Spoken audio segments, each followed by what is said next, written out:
E aí meu filho, final de semana, foi dar aqueles passeios nas rodovias, tomar aqueles café na rodovia e tal.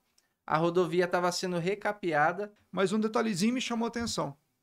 E esse detalhezinho aí, ele pode fazer a diferença na demanda Faz judicial. total diferença. Desde que, obviamente, devidamente explorado ali naquela... Machuquei e ainda estão cobrando o valor da placa de sinalização que quebrou lá.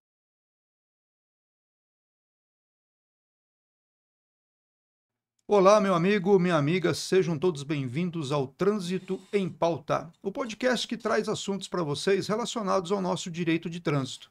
E hoje nós vamos conversar sobre um assunto que foi solicitado por vocês. Aliás, são assuntos que chegam até o escritório com uma certa demanda e eu achei interessante trazer aqui para a gente bater um papo, que é o tal do acidente de trânsito ou sinistro de trânsito. Você sabe quais são as consequências, o que pode vir aí em decorrência de um envolvimento no acidente, quais causas, quais prejuízos, quais indenizações estão envolvidas? É sobre isso que nós vamos conversar hoje. E para esse nosso bate-papo, eu convidei o meu querido amigo, Dr. Ademir Rafael. Olá, doutor, seja bem-vindo mais uma vez e obrigado por ter aceitado o nosso convite. Dr. José Luiz Igamonte, meu grande amigo, quero agradecer aqui a oportunidade e cumprimentar a todos vocês que estão assistindo aqui. Para mim é um prazer falar sobre o direito de trânsito, então, mais uma vez, estamos aqui. Lembrando que somos todos eternos aprendizes, né? Sempre. Então, vim aqui para aprender com você também. Eu mais aprendo Fera no contigo assunto. do que ensino alguma coisa. Você sabe muito bem disso, né? E nada. Vamos lá, indo já direto ao assunto sem muitas delongas. Um acidente de trânsito hoje tem uma nova terminologia. Hoje não, já tem um certo tempo. Desde 2020, com uma norma da ABNT, da Associação Brasileira de Normas Técnicas, e desde 2023, com a alteração do Código de Trânsito, onde teve ali nas suas definições do anexo, que hoje um acidente de trânsito ele se trata de um sinistro. Então, só para deixar claro aqui para quem nos assiste, que quando a gente fala de acidente, nós estamos falando automaticamente de sinistro. E uma pergunta básica: um acidente de trânsito ou um sinistro de trânsito, ele pode ser evitado? Olha, vamos fazer um parênteses aqui, né? Uma consideração interessante sobre esse tema acidente ou sinistro de trânsito. Código de Trânsito Brasileiro, CTB, é uma lei de 1997. E por incrível que pareça, não havia como você mencionou, não havia uma definição do que é acidente. Tinha uma norma da ABNT, essa norma foi aprimorada, como você falou, houve uma nova terminologia, e somente agora, 2023, não é isso que você 2023. falou? Que veio essa definição no Código de Trânsito. Então veja só, mais de 20 anos de vigência do CTB para poder ter dentro da lei uma definição do que é acidente, no caso agora sinistro, né, de trânsito. Perfeito. Então, feitas essas considerações, eu acho interessante trazer que há uma diferença entre o acidente e o sinistro. Acidente é algo que é inevitável, algo que você não tem condições. Vou trazer de uma forma bem simples aqui, tá? Perfeito. Então, acidente é algo que você não tem condições de evitar. Já a terminologia do sinistro, ela é um pouquinho mais ampla, trazendo essa questão de que algo poderia ser evitado. Nas duas situações, são danos causados a veículo, pessoas, né, em virtude da circulação dos veículos e tal. Mas o sinistro, ele veio com essa terminologia justamente para trazer aquela informação. Não foi acidente. E hoje, inclusive, tem até pessoas que defendem essa bandeira, né? Não foi acidente. Justamente por quê? Porque o sinistro ele pode ter ocorrido, e geralmente pode não, na verdade deve ter ocorrido por conta de alguma consequência, seja fator humano, enfim, do veículo, mas que poderia ser evitado. Então, feito essa primeira consideração, se um acidente pode ser evitado, o acidente não, mas o sinistro sim.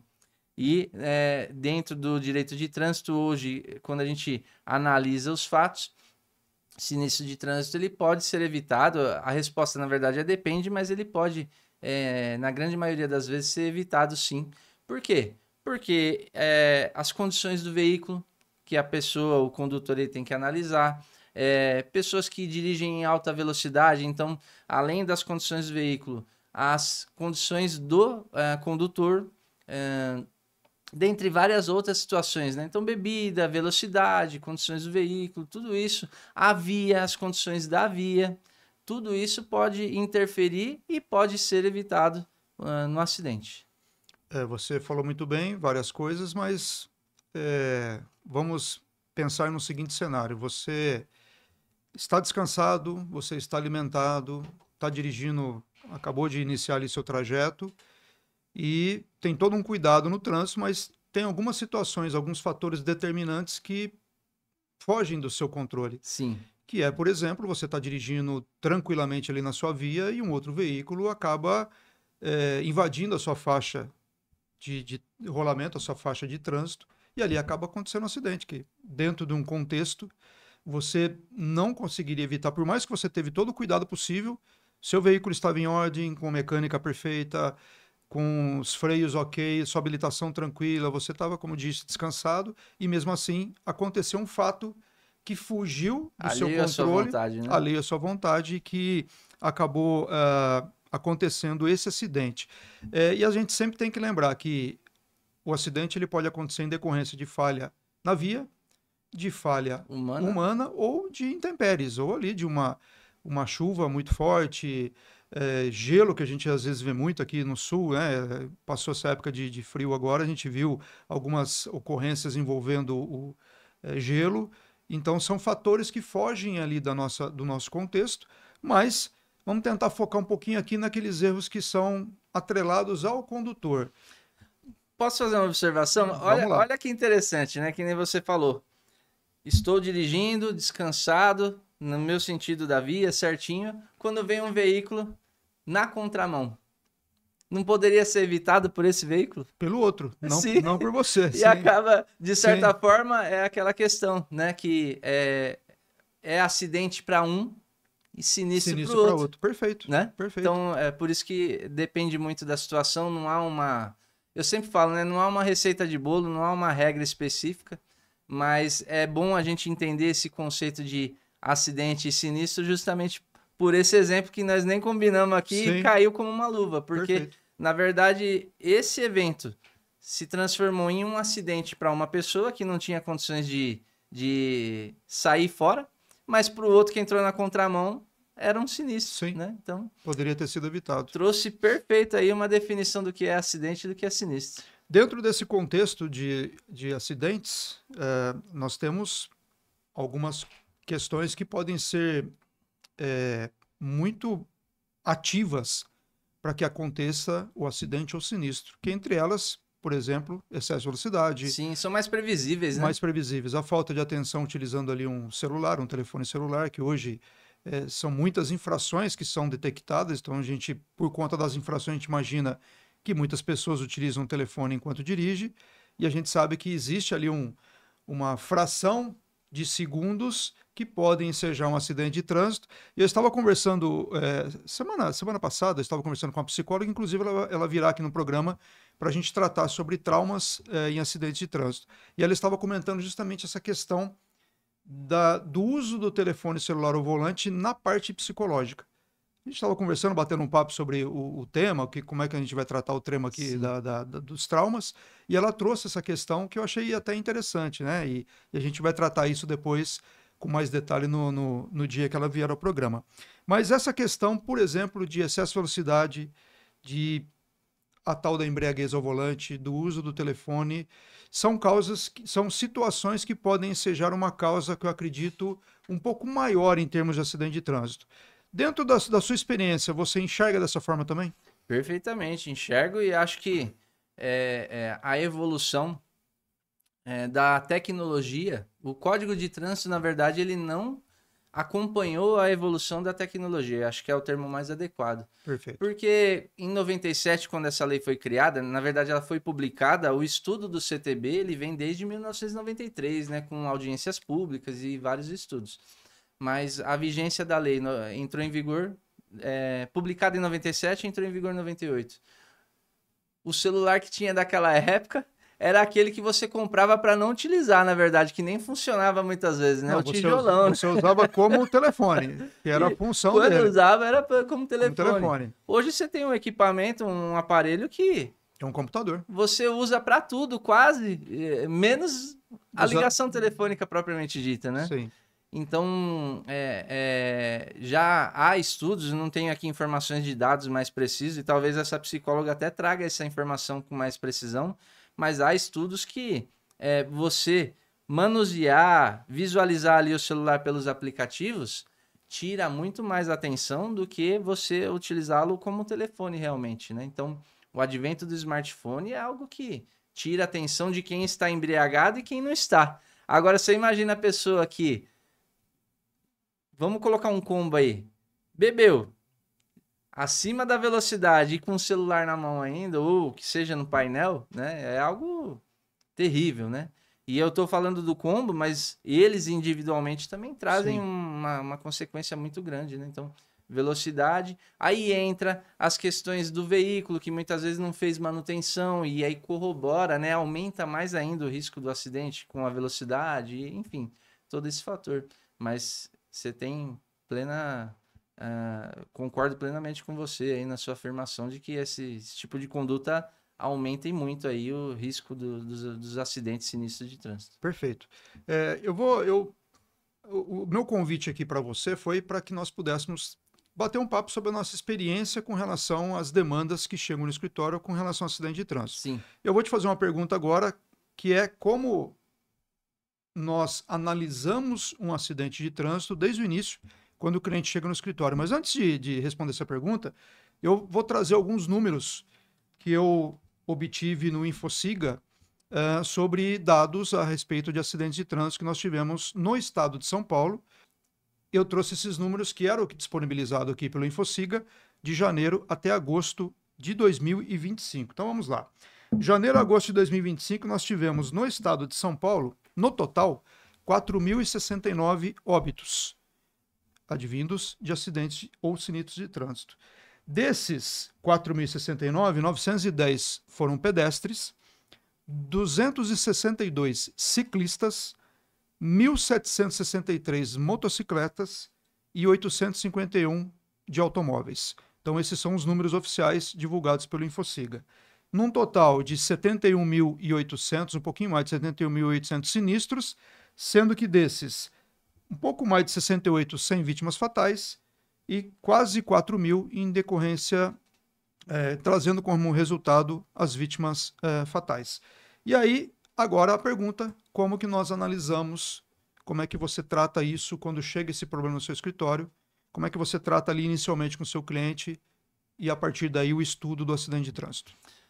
Só uma observação, são números, dados alarmantes, né? Alarmantes. Porque a gente que trabalha muito assim com essa questão, eu tive a oportunidade, você sabe, e para quem nos assiste, né, eu fui policial militar por 10 anos, tive a oportunidade de trabalhar no Detran, na então divisão de educação de trânsito. Hoje não é mais divisão, né? Passou para outra secretaria e virou diretoria. Mas, enfim, trabalhei muito nessa questão de educação para o trânsito e qual seria um número aceitável de morte no trânsito, né? E a resposta é nenhum, né? É zero, né? O número aceitável é zero, né?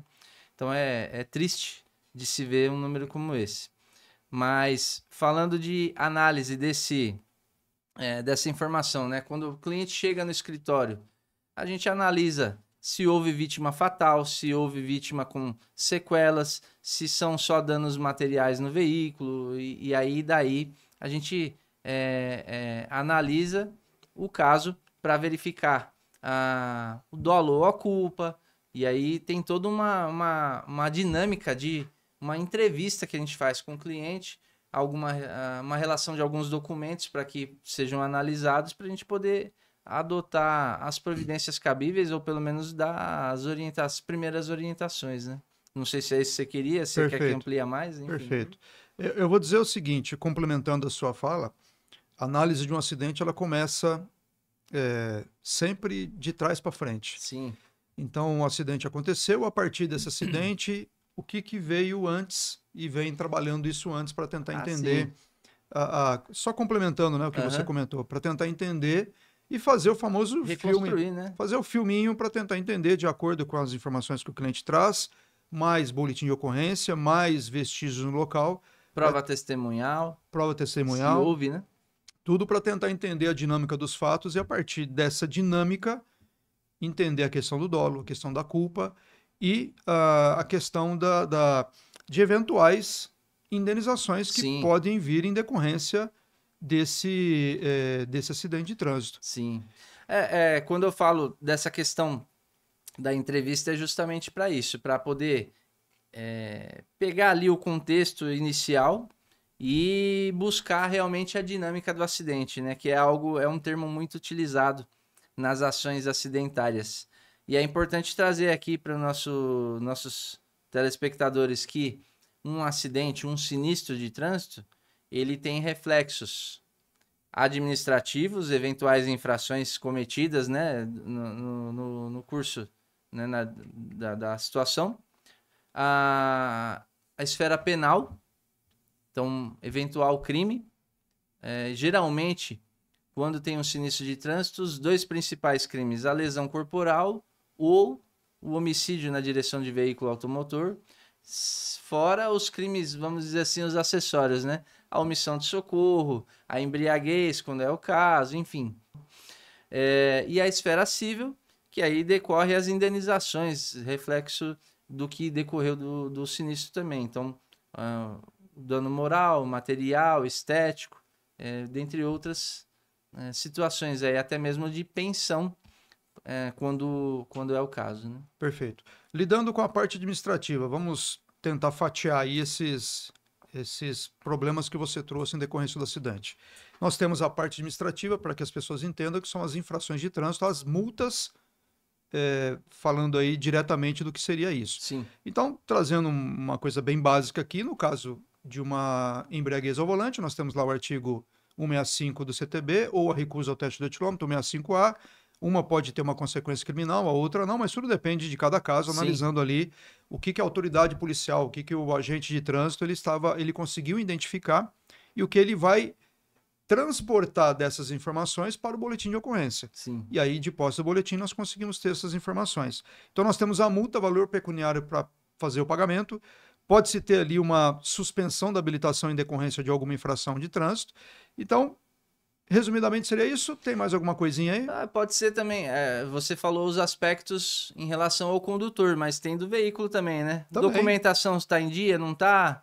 Os pneus estavam lisos ou não estavam, né? Tem toda essa situação aí que também é analisada no contexto e que vai influenciar também, principalmente em relação à manutenção do veículo, na responsabilidade do evento também. Perfeito, porque aí a gente divide as questões que envolvem o veículo e as Veículo questões que envolvem o condutor, porque Isso. o condutor, por exemplo, ele pode ter feito uma ultrapassagem em local proibido.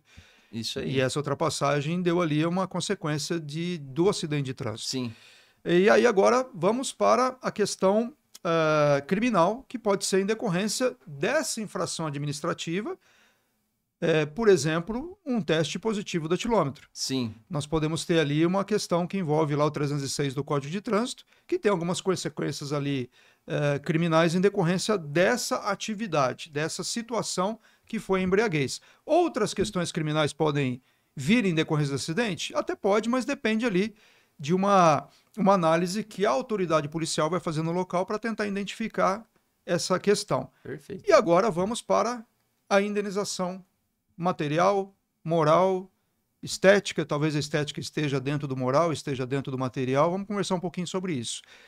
Indenização material. O que você poderia falar basicamente, porque a gente vai desenvolvendo alguma coisa a mais aqui? Sim. Danos materiais. Danos materiais já é meio que a palavra já autoexplicativo, né?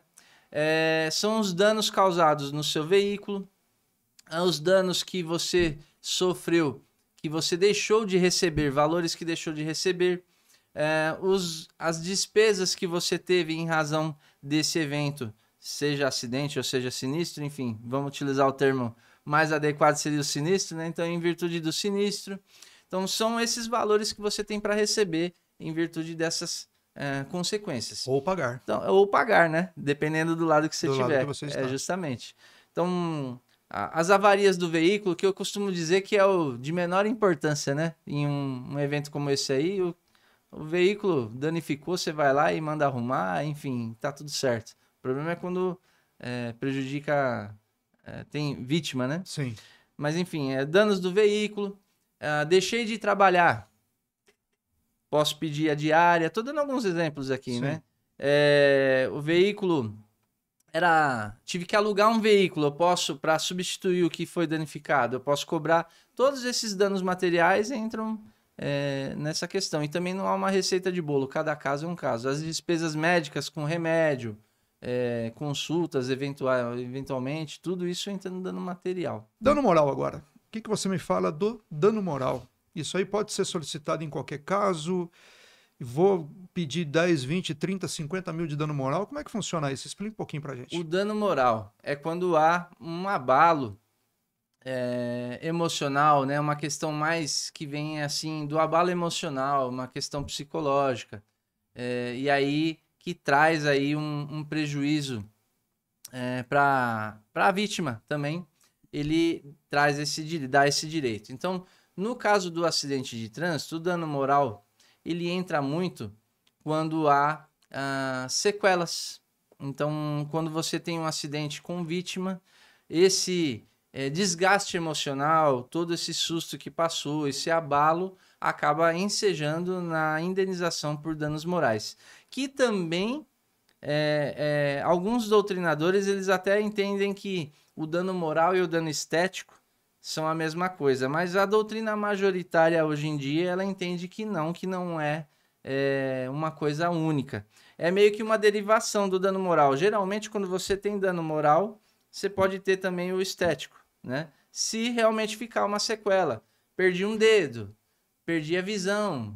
Então, além do dano moral de todo esse abalo psicológico, também vai ter um prejuízo estético na pessoa e aí acaba ensejando no dano estético. É até interessante, eu fui fazer uma sustentação oral recentemente no Tribunal de Justiça e antes de chegar a minha vez eu estava lá acompanhando os casos que estavam me antecedendo e não era sobre sinistro de trânsito, mas dizia sobre o dano estético.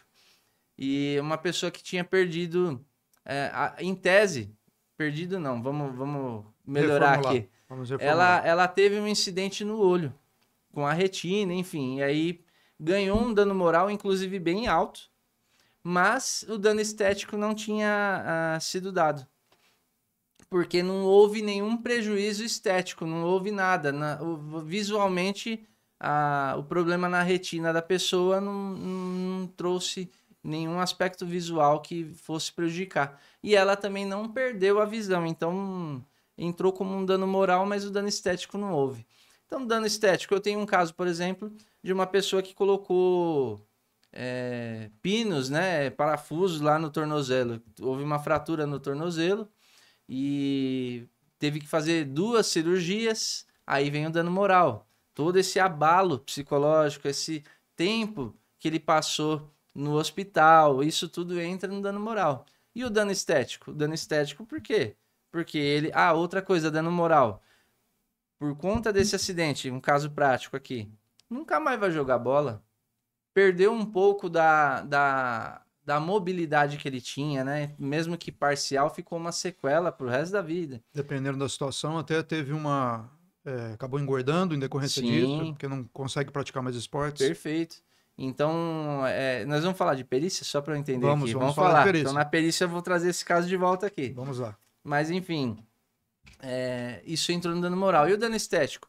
A cicatriz, o pé que não ficou mais igual, incha. Então, determinados tipos de calçado ele não usa.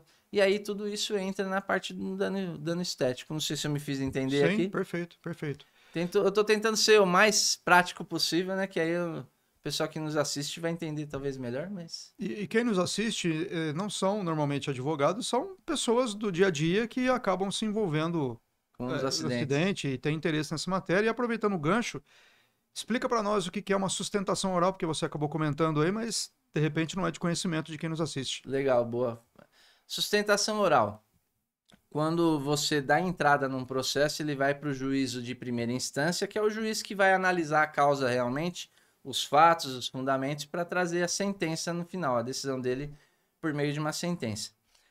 A parte que perdeu vai recorrer disso, isso vai para o tribunal, que é um órgão superior. Então, lá nós temos os desembargadores que vão analisar o recurso, se a sentença foi proferida de forma correta ou não, sob os argumentos trazidos nesse recurso.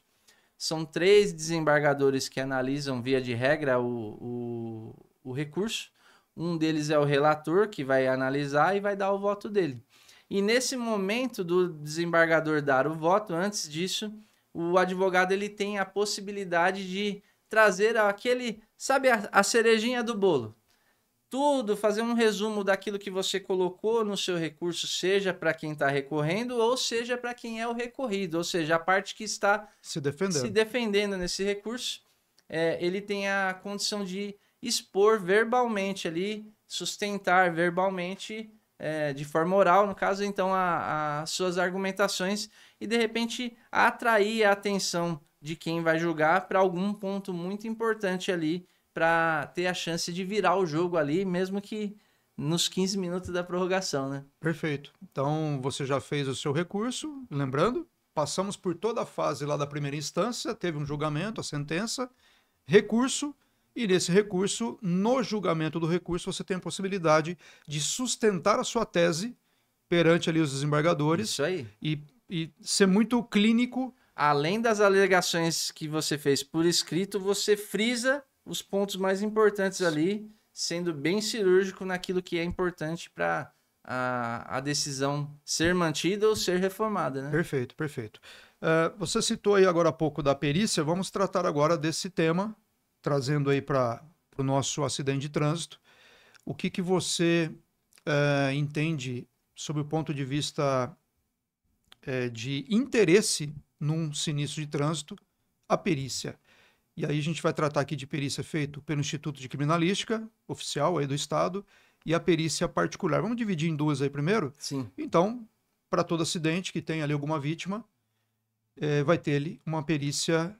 Óbvio que o delegado de polícia, no momento de registrar a ocorrência, ele vai entender se é necessário ou não a perícia, mas normalmente essa perícia do Instituto de Criminalística é feita no local, no momento, logo após o acidente, obviamente, mas ainda com eventuais veículos no local, vítimas socorridas, mas ele vai fazer ali aquela análise no local. O que você entende de particularidade, algum detalhe que você acha interessante citar sobre esse tipo de perícia? Olha, a perícia é uma peça fundamental de todo esse quebra-cabeça chamado sinistro de trânsito. Porque ela vai facilitar muito a vida de todas as partes para trazer a verdade real dos fatos. Então, você falou lá de ir de trás para frente para analisar um acidente. E a perícia é o momento oportuno para isso.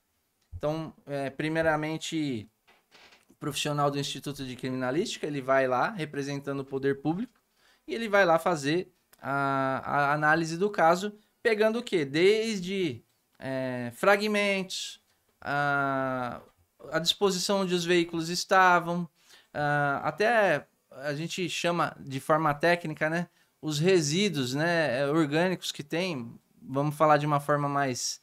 as poças de sangue, marcas de sangue, tudo isso são informações que eles utilizam para quê? Para montar a peça do quebra-cabeça e ter o quebra-cabeça completo, trazendo a responsabilidade de quem foi, por qual motivo, se houve falha mecânica, se não houve, se foi uma falha humana, se não foi, e assim por diante. Então, peça fundamental e que muitos profissionais, às vezes, não se atentam a isso, né?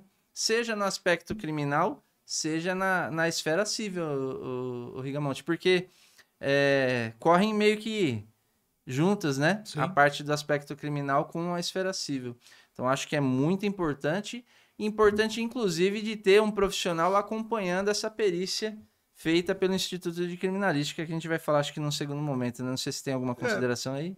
Já puxando esse gancho, porque existe a perícia que é feita no local do acidente existe até uma possibilidade de uma perícia posterior, É que a gente chama de perícia indireta, vamos indireta, dizer. porque pode ter alguma dúvida, alguma questão que não ficou bem esclarecida naquela perícia que foi feita, quando o agente, o perito, ele foi até o local, isso ele não conseguiu colher informação ou não ficou claro isso, e aí depois pode ser requisitada uma perícia adicional. Sim, E essa perícia adicional pode ser acompanhada, inclusive, pelo advogado de ambas as partes, se acharem necessário e se for uma questão bem interessante ou bem é, prática para ser apontado, para ser indicado para o perito, para acompanhar realmente essa perícia, né? Então, eu entendo também, eu acho que você vai pontuar sobre isso, a importância para determinados casos de se acompanhar essa perícia suplementar para tentar entender ali qual o entendimento do perito ali no local, como que ele está desenvolvendo essa perícia ali no local. Então, eu acredito que, dependendo da situação, de suma importância esse acompanhamento também. com certeza. E te digo mais, é uma pena que várias razões, em virtude de várias situações, né? Então, o nervosismo, muitas vezes a pessoa está envolvida no evento e não tem nem condições disso. Mas quando se contrata um advogado para acompanhar um flagrante desse tipo, então, aconteceu um acidente, atropelei uma pessoa, teve uma colisão frontal, teve vítima, enfim, se um advogado puder acompanhar, ele já vai estar fora daquele cenário, né? Então, assim, fora do contexto, Do calor, da isso, emoção. do calor da emoção, e ele vai conseguir raciocinar de forma mais técnica e já produzir, direcionar, produzir não seria o momento, mas direcionar a investigação, essas apurações para algo que seja benéfico para esclarecer os fatos. Então, se há a possibilidade de um profissional acompanhar, perfeito, ele vai poder acompanhar, de repente solicitar alguma questão já para a autoridade policial, obter informações de testemunhas que estão ali no local, né, e tentar pegar os dados, isso é muito importante. Mas nem sempre dá. E aí, quando não dá, é justamente depois desse laudo pericial juntado, seja no aspecto criminal ou até mesmo na esfera civil, né, porque se extrai as cópias desse documento para esfera civil e aí você pode solicitar uma perícia complementar, no caso da esfera civil, ou na própria esfera penal, quesitos complementares, traz informações complementares para que o perito que fez aquele primeiro laudo possa esclarecer as dúvidas. Então é muito importante. E é até importante também a questão de você contratar havendo a possibilidade de um assistente técnico, né? Segura. Vamos, a gente já chega nesse momento e vamos tratar ainda da perícia feita pelo Poder Público do Instituto de Criminalística. Vamos só lembrar aqui que essa perícia adicional, caso seja necessária, não há nenhuma, digamos, obrigatoriedade, dependendo do contexto, de ter uma perícia no local novamente. Às Não. vezes isso não é necessário. Não, aí é por meio de documentos, por meio de informações técnicas, Isso. com fotografias, eles podem utilizar várias fontes de informação para trazer as respostas. Isso, só deixando bem claro para quem nos assiste que não é porque eu estou pedindo ali um esclarecimento adicional que o perito tem que retornar no local novamente. Em alguns momentos isso é necessário, até para um complemento, algo que ficou faltando. Em alguns momentos, sim, e nessas condições é que o advogado participa junto com o perito. Caso contrário, são apenas questões de documentos Sim. e não há necessidade de acompanhamento, nenhum acompanhamento do advogado em decorrência disso. Até um exemplo bem prático, acho que para a gente definir bem assim. Aconteceu o evento, sinistro de trânsito. Geralmente o advogado não está lá. A autoridade policial vai fazer a perícia nos veículos. Se houve vítima fatal, faz o laudo necroscópico. Se não houve vítima fatal ou também houve vítima não fatal, leva para fazer o exame corpo de delito e faz todas as análises necessárias. Essa é a primeira informação na data do acidente que é feito. Depois disso, geralmente o que acontece mais assim que há um retorno no local é a reconstituição dos fatos, né? A simulação dos fatos. Então, quando há dúvida de como foi, como que aconteceu, eles reúnem as pessoas envolvidas no evento e tentam reconstituir para tentar chegar na dinâmica mais próxima do que aconteceu realmente. Acho que aí é onde eu acho que é uma das únicas situações onde o perito volta o advogado, volta um assistente técnico. Talvez até possa existir outras, mas a principal acho que é essa aí. Eu já tive situação em que o perito retornou no local sem fazer a reconstituição para fazer fotos adicionais em decorrência de frenagens que ele não identificou por conta de chuva, de noite, ele não conseguiu identificar isso. E aí nós conseguimos, indo no local no dia seguinte, nós conseguimos, trouxemos isso no processo e depois pedimos para o perito verificar se realmente essas marcas estavam lá e a gente fez esse acompanhamento. Sim. E aí depois nós temos um segundo momento, que é uma coisa muito mais ampla, que é a reconstituição, como você ponderou. Que aí traz as partes que fizeram, que estavam ali na condução dos veículos, obviamente desde que sobreviventes, digamos assim, e aí a gente vai ter uma reconstituição de quem pode participar para poder entender exatamente o que foi que aconteceu, e aí o advogado participa, inclusive formulando pedidos e formulando quesitos para que sejam elucidados da melhor forma para que se chegue ao resultado mais coerente possível daquela situação. Passamos pela perícia oficial, vamos agora por uma perícia particular. Aí sim, agora explica para a gente o que seria isso. A perícia particular é quando você não está satisfeito com as informações trazidas, somente essas informações trazidas pelo poder público, talvez por conta da precariedade ou, enfim, quando se entende necessário complementar, ter uma segunda opinião, aí você pode contratar um perito especialista na área para que ele analise os fatos também e traga a versão dele. Isso é muito comum nas ações cíveis. E isso aí pode ser feito, inclusive, também por pedido de um juiz.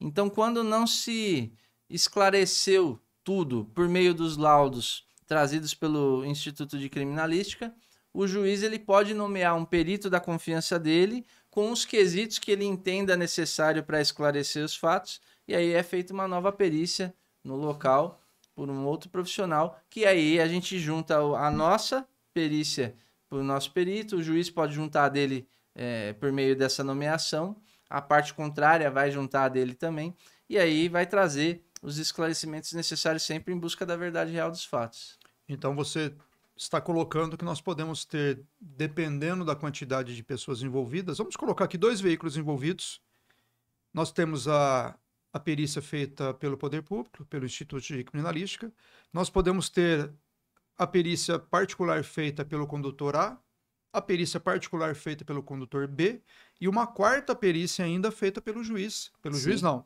pelo assistente, ele vai nomear um perito para fazer essa quarta, digamos, perícia, e aí juntando toda essa documentação, vai se conseguir possivelmente chegar na verdade do que realmente aconteceu no dia dos fatos. Perfeito. Lembrando que essa perícia particular ela não é obrigatória. Não é.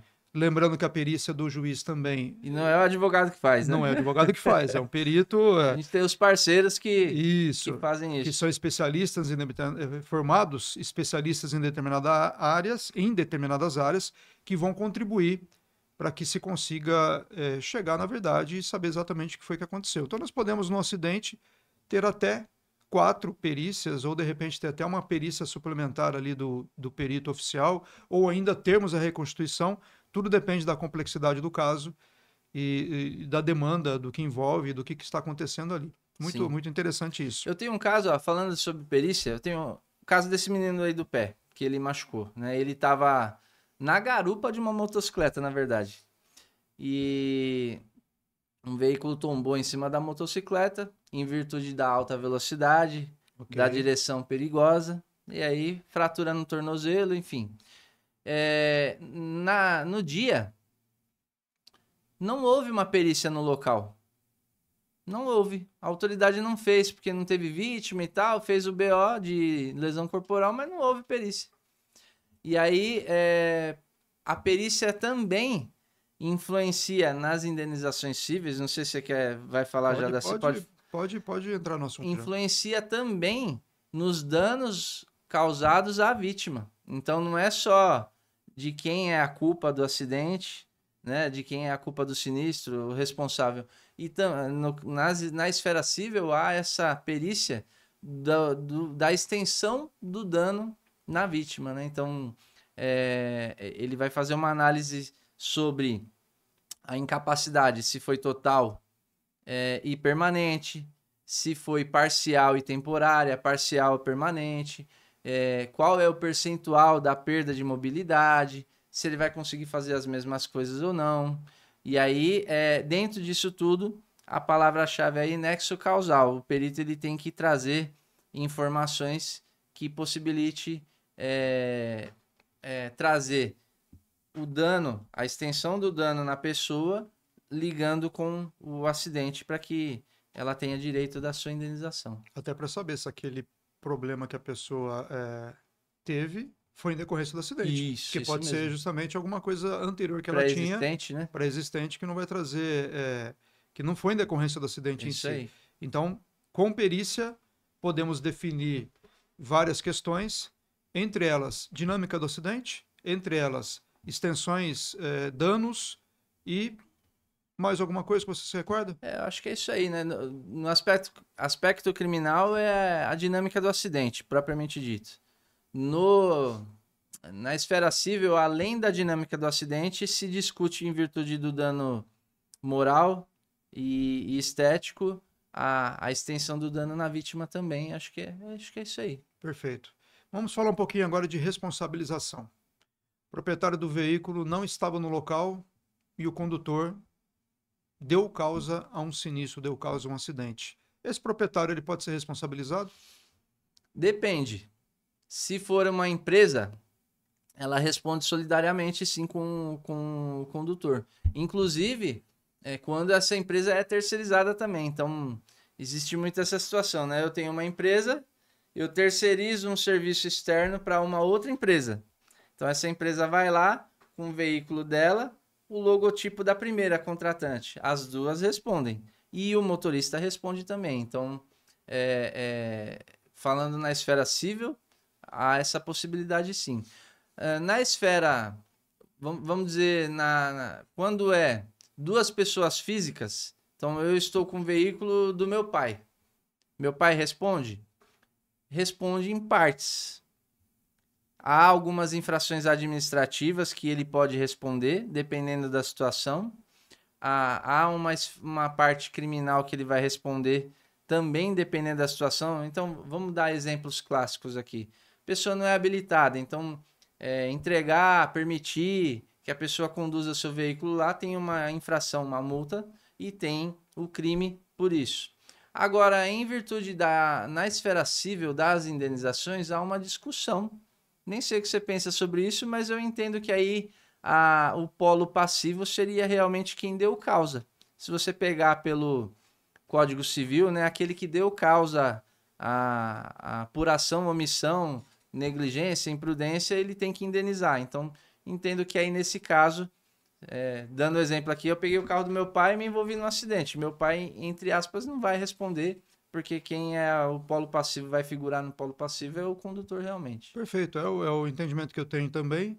E aí, a questão da empresa, eu ia fazer essa pergunta, mas você já trouxe a resposta, que a empresa responde pelos seus colaboradores, e se vier uma empresa agregada, a gente tem ali também uma análise para entender até que ponto a empresa A, a empresa B é responsável pelas indenizações, eventuais indenizações, obviamente, caso essa empresa seja que deu causa ao acidente. Sim. E o pedestre, ele pode ser responsabilizado por alguma coisa também? O que você entende aí? Eu entendo que pode, se ele deu causa. Se ele porque deu causa? A legislação, ela fala, o Código Civil fala, aquele que der causa, Sim. ele tem o dever de indenizar.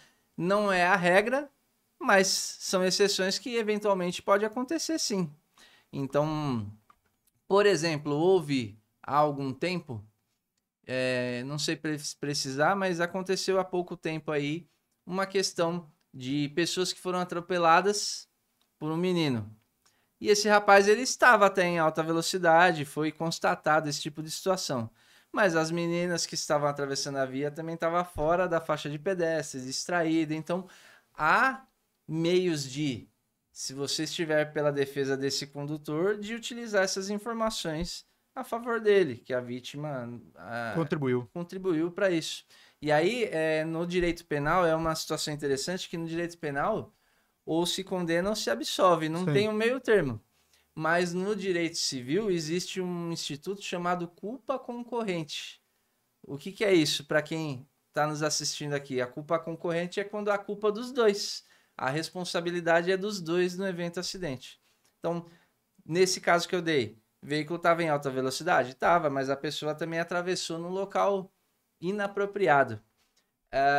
Eu tenho um caso aqui, você sabe que a gente sempre bate um papo de um acidente de trânsito numa rodovia, veículo com moto, colisão frontal, há uma discussão, quem estava na contramão, quem não estava, mas enfim, a motocicleta, o condutor não era habilitado. E isso apareceu, olha só, quando você fala das informações complementares no processo, isso apareceu na perícia? Num primeiro momento apareceu de forma muito discreta. E aí, o meu laudo de pericial, né? O perito que a gente contratou, e a importância dos profissionais se conversarem. É multidisciplinar a situação, né? Eu tive uma reunião com o perito, trouxe os aspectos jurídicos e legais, ele trouxe os aspectos aí mais da engenharia, mais técnico, né? Da física e tudo mais. E a gente fez um laudo excelente para defender nosso cliente e trazendo já essa questão da imperícia do condutor. Por conta da CNH que ele não tinha. Mas já até me perdi na pergunta aqui, né? Olha que interessante, vamos dando uma viajada. A gente estava falando de indenizações. Indenização. E do pedestre, se ele pode pedestre tem culpa. Assim ser como também tem uma situação interessante que vai virar meme essa aí, né? Vamos lá. Mas vamos lá. Outra situação interessante, tem um ditado que quem bate atrás está errado. E nem sempre. Há alguns anos já eu tive também uma situação dessa que eu colidi na traseira de um outro veículo. E aí, olha só, trazendo esse contexto, né? Eu estava num cruzamento, cruzei uma avenida, uma via arterial para uma local. Tinha um veículo na frente, que era inclusive de uma empresa de telefonia, e bem numa esquina de uma churrascaria. E o motoqueiro saiu de um local inesperado, não era de uma saída de estacionamento, nada. Ele estava com a motocicleta estacionada na calçada, numa parte que não tinha muita visão, saiu na frente do veículo de telefonia, ele freou bruscamente para não atropelar esse motociclista e eu atrás também tentei frear, tentei desviar, não consegui, dei uma encostadinha. No dia, não houve vítima, conversei com o veículo da frente, o condutor, fizemos o boletim de ocorrência e ficou que cada um ia assumir seu prejuízo, porque a culpa era do motociclista que provavelmente ia dar mais dor de cabeça do que ter condições de ressarcir os danos. Passados alguns dias, eu fui notificado extrajudicialmente pela empresa de telefonia. E aí as alegações foram: você bateu atrás, deu causa ao acidente, meu veículo ficou parado, então eu tive que pegar um aluguel de um outro veículo para colocar no lugar, eu tive que pagar os danos do veículo, então você me ressarce isso sob pena de ajuizamento de ação. Eu não respondi essa notificação, até porque entendia que não era necessário, era extrajudicial, mas já estava pensando, logo vai vir a bucha. Pois como de fato veio uma ação de ressarcimento desses danos, e aí eu fiz a minha defesa. Como eu já tenho uma experiência nessa área, no dia, o motociclista, eu tirei uma foto do acidente, a moto na frente do veículo ali e tal, meio que tirei uma fotografia do local, peguei uma testemunha que viu o que aconteceu, os dados, já tinha tudo isso aí. E aí na defesa eu falei, o Código Civil fala que indeniza quem deu causa. Não foi eu quem deu causa, em que pese eu ter colidido atrás. E aí eu trouxe todos esses fatos, fiz a prova testemunhal, nesse caso não houve necessidade de perícia, mas eu trouxe a prova testemunhal que colaborou com essa questão e a ação foi julgada o quê? Improcedente, ou seja, a empresa de telefonia perdeu. E com isso, na verdade, até para mim foi bom, porque quem perde tem que pagar os honorários de sucumbência para a parte que ganhou, né?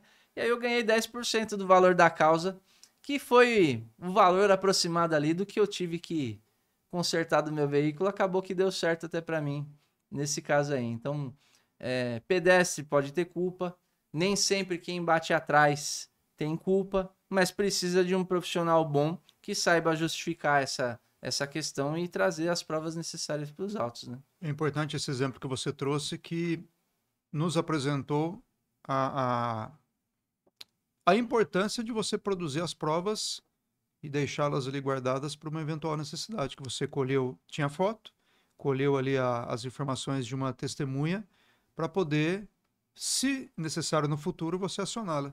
E aí acabou dando certo nessa demanda judicial. Eu vou até trazer um outro exemplo. Você comentou de quem bate atrás não necessariamente é o culpado. Você sabe que eu acompanho muitas ações judiciais de outros advogados, porque a gente tem que se inteirar do que está acontecendo, Sim. do entendimento dos juízes, como é que eles entendem um determinado assunto ou outro. E me chamou a atenção recentemente uma colisão traseira na rodovia. E o que aconteceu? Teve uma rodovia, parou, o trânsito parou em decorrência de volume de trânsito, alguma coisa nesse sentido, e o cidadão acabou colidindo na traseira do último veículo ali que estava parado. E aí, lendo a peça, né, o veículo A na frente, o veículo B atrás, o veículo A acionou judicialmente o proprietário do veículo B. E analisando ali as documentações anexadas pelas partes, uma frase me chamou a atenção, que o veículo A estava parado há pelo menos 5 minutos quando deu a colisão. Opa, então não foi uma parada momentânea? Se estava parado há 5 minutos, cadê a sinalização? Sim. Por qual motivo aquele veículo estava parado? Será que foi realmente em decorrência de um fluxo de veículos, do trânsito na via? Então, foi um detalhe que, de novo, né, eu não estava participando do processo, apenas analisando ali a documentação para entender o que estava acontecendo, mas um detalhezinho me chamou a atenção.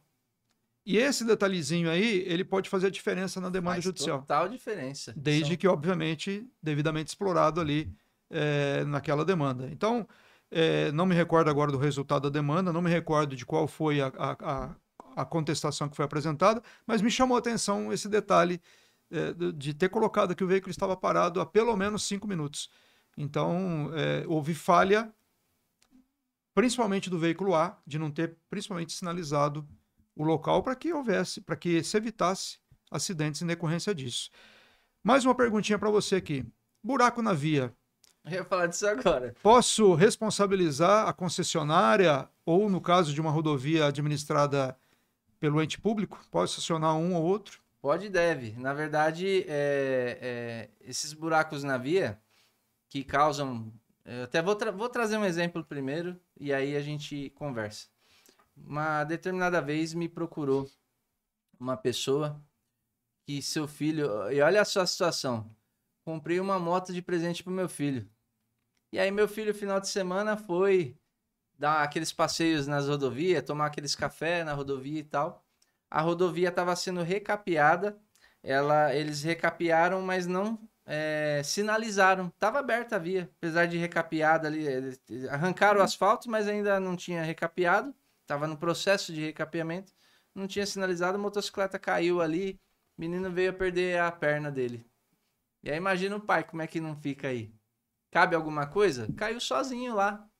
Cabe, porque o Código de Trânsito ele fala que é de responsabilidade da autoridade de trânsito sinalizar a via. E existem 3 grandes princípios inseridos no próprio Código de Trânsito e um deles é o princípio da responsabilidade objetiva do órgão, né, que tem a circunscrição sobre a via.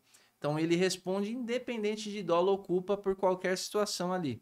E há uma previsão, inclusive, constitucional sobre isso também. Então, de uma forma ali bem simples, Cabe, você pode, só tem aquela palavrinha, nexo causal. Você tem que dar ligação do acidente com esse buraco. Vamos trazer um exemplo mais simples? Aquele pneu que corta lá quando você passa num buraco, cortou o pneu que não tem mais conserto, a roda amassou de liga leve que você fica doido, doido, doido. Cabe uma indenização para isso? Cabe, desde que você traga uma ligação no nexo causal. Então aconteceu uma situação dessa, vamos trazer algo mais simples, como um pneu que foi cortado.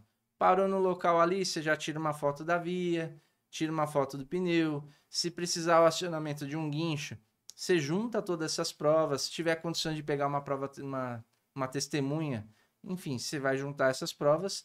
Teve nexo causal, teve uma ligação do dano ao buraco na via ou qualquer outra situação, você pode sim solicitar a indenização da concessionária ou do ente público que está administrando a via, sim. Eu vou trazer outro exemplo para você. Eu preciso fazer um parênteses depois sobre dano material, mas faz aí. Vamos lá. Você sabe que eu gosto de assistir os telejornais de manhã para ver o que aconteceu aí durante a noite, principalmente na questão de acidente de trânsito. E nós estávamos numa época aqui em São Paulo que às vezes estavam sendo recapeadas, inclusive as marginais. Para quem não conhece São Paulo, temos a Marginal Tietê, Marginal Pinheiros, e principalmente na Marginal Tietê nós temos a via local, a via intermediária e a expressa. Sim. Então a expressa mais próxima do rio, a intermediária é a local mais próximo ali dos imóveis. E o que fizeram? Recapearam a via e não fizeram a pintura, e demoraram para fazer a pintura. Sim. Porque realmente demora. E o trânsito normal, estava ali normal. Livre, leve e solto. Livre, leve e solto. E em alguns locais, entre uma via e outra, nós temos as defensas de concreto. E ali tinha um caminhão que subiu numa defensa dessa, que não se localizou, possivelmente não conhece a região, ou se perdeu ali porque não tinha faixa, não tinha nada.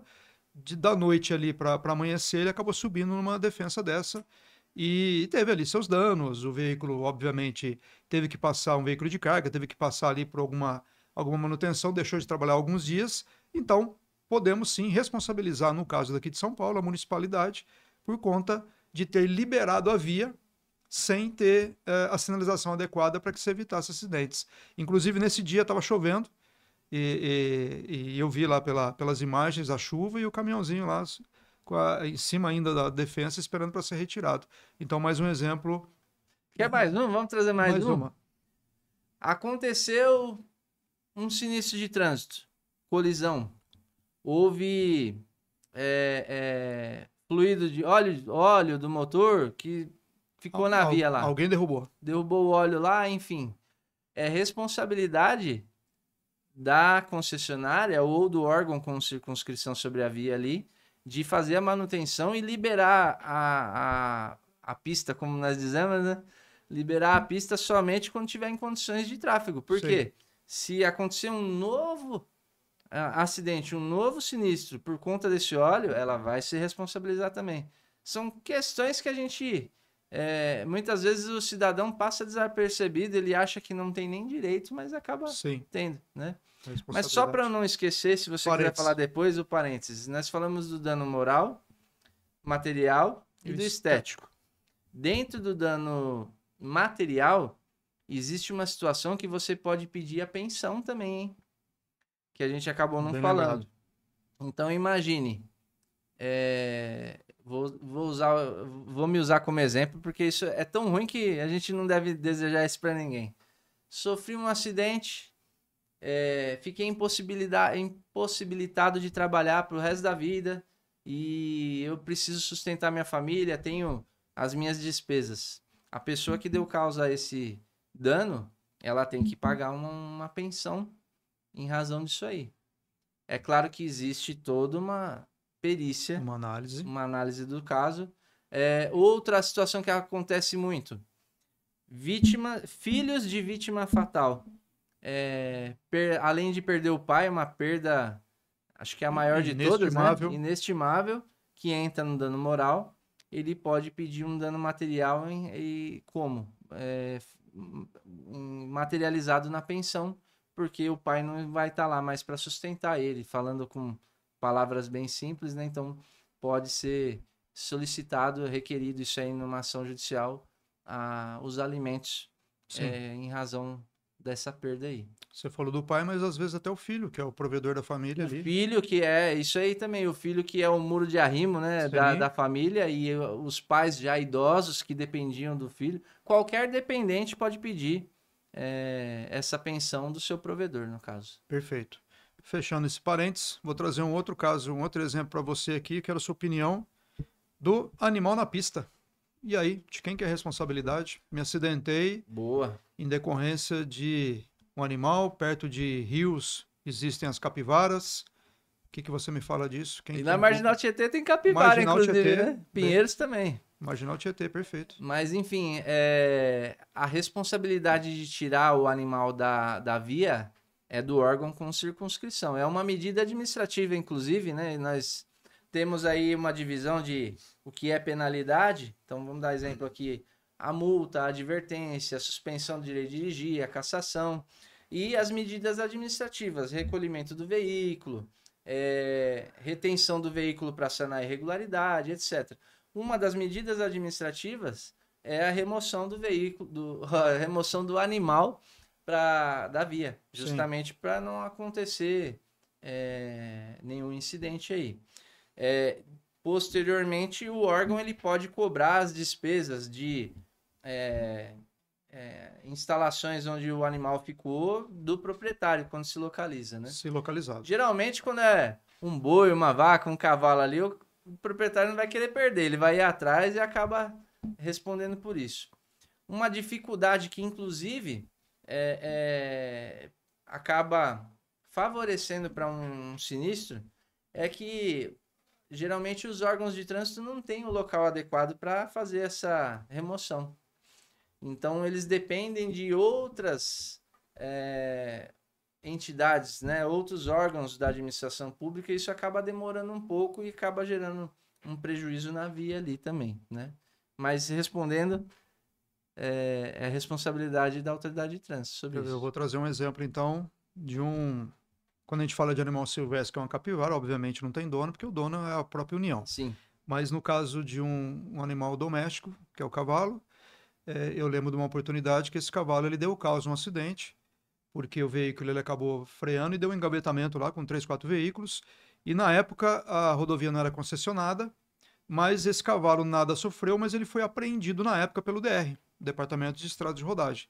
E fez ali a ocorrência com vários, não me recordo, acho que se eu não me engano eram 3 veículos. O Estado foi acionado porque o animal estava ali na via. Só que o proprietário ele foi buscar esse animal depois, porque ele ficou sabendo que o DR tinha feito o recolhimento. Então, as pessoas ali, os envolvidos, eles acionaram o Estado em decorrência daquele acidente por conta do animal, e posteriormente o Estado acionou esse proprietário Uma ação de regresso. uma ação de regresso, porque ele foi até o DR para poder retirar o animal. Você é o proprietário? Sou esse animal? Tá aqui as minhas iniciais aqui no cavalo, que está aqui gravado nele, eu sou proprietário, seus dados, colheram esses dados, mandaram para... Isso foi no interior, encaminharam para o DR da capital e depois teve a ação, tempos depois, as histórias que a gente fica sabendo, que esse proprietário ele foi acionado em decorrência desse acidente de trânsito na ação de regresso.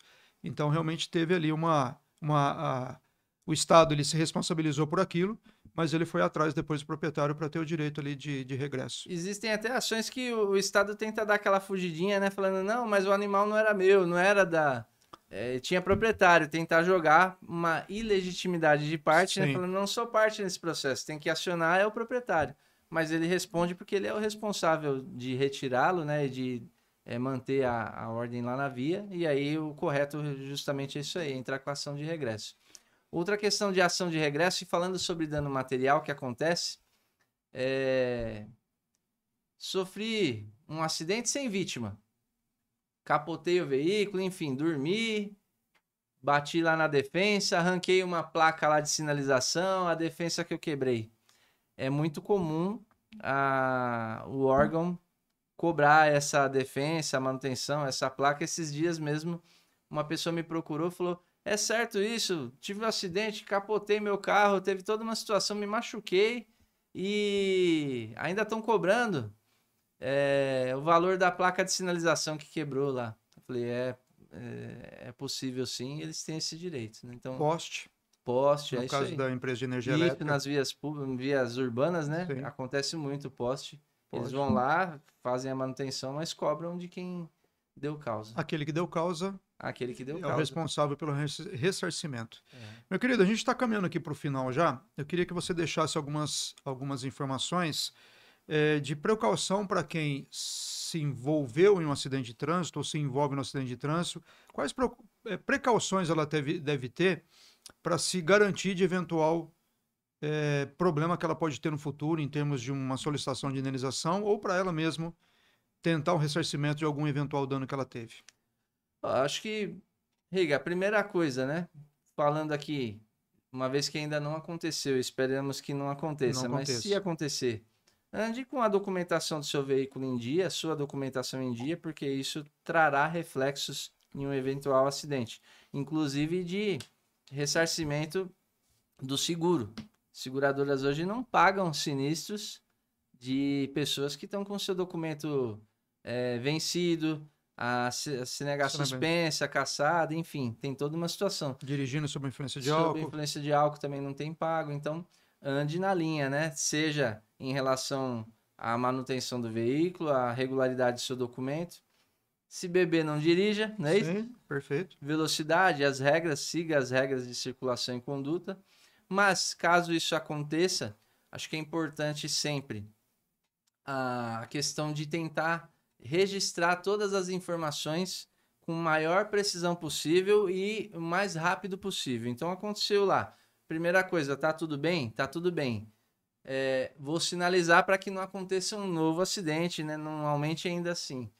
Fez a sinalização? Pega a testemunha, tira a foto, o maior número de informações possíveis, faça isso aí. Se for um acidente sem vítima, você não precisa travar o trânsito ali. Mas saiu de lá, já encosta o veículo, pega os dados que você tem que pegar também, lavre um boletim de ocorrência, seja hoje na Polícia Civil, hoje aqui em São Paulo a gente pode fazer até de forma eletrônica, mas nas companhias da Polícia Militar você consegue fazer o boletim, o BOPM que a gente chama, né? Sim.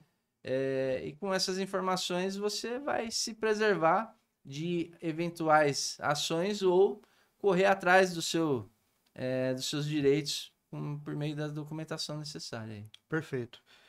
Meu querido, eu acho que a gente aqui conseguiu bater um papo bem legal sobre o assunto. Esmiuçamos algumas questões do nosso dia a dia. Agradeço aqui a sua participação. Suas considerações finais, por favor. Então, o que eu posso dizer é que para mim é um prazer estar aqui com você. Você é um grande amigo. Falando aqui de um tema que é tão importante e que somos, posso dizer, apaixonados, né? A gente gosta muito da matéria. Como advogado, a gente atua até em outras áreas também, mas o trânsito é o coração do escritório, né? Apaixonante. Então, apaixonante. Então, para mim é um prazer estar aqui. Quero agradecer a oportunidade, me colocar à disposição. Espero que eu tenha colaborado com os nossos ouvintes, né, os telespectadores aí, e estamos à disposição para mim. Sempre que precisar, eu estou aqui para conversar um pouquinho e aprender também, né? Perfeito. Maravilha, meu querido. Obrigado pela sua participação. Valeu. E obrigado a você que esteve conosco até esse momento. Se você entendeu que esse vídeo ele é interessante para alguém, se você conhece alguém que passou por um acidente de trânsito ou teve algum problema nesse sentido, compartilhe o vídeo. Se tiver alguma dúvida que nós não comentamos aqui, deixa aqui embaixo nos comentários. Terei enorme prazer em respondê-las e te aguardo no próximo vídeo. Um abraço.